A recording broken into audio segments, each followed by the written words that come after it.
بسم الله الرحمن الرحيم والنازعات غرقا والناشطات نشبا والسابحات سبحا فالسابقات سبقا فالمدبرات أمرا يوم ترجف الراجفة تتبعها الرادفة قلوب يومئذ واجفة أبصارها خاشعة يقولون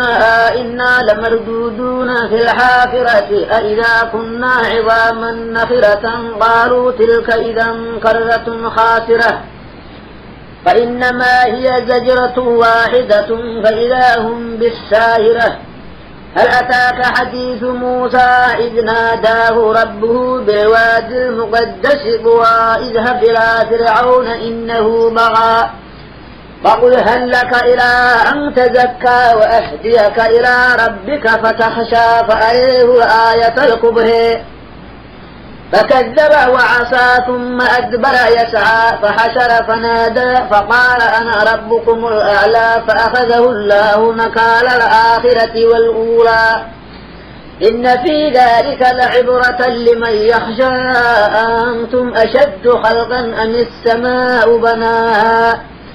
رفع سمكها فسواها وأغطش ليلها وأخرج ضحاها والأرض بعد ذلك دحاها أخرج منها ماءها ومرعاها والجبال أرساها متاعا لكم ولأنعامكم فإذا جاءت الطامة الكبرى يوم يتذكر الإنسان ما سعى وبرزت الجحيم لمن يرى فأما من طغى وآثر الحياة الدنيا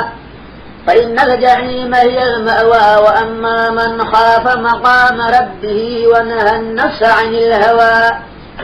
فإن الجنة هي المأوى يسألونك عن الساعة أيان مرساها فيما أنت من ذكرها إلى ربك منتهاها إنما أنت منذر من يخشاها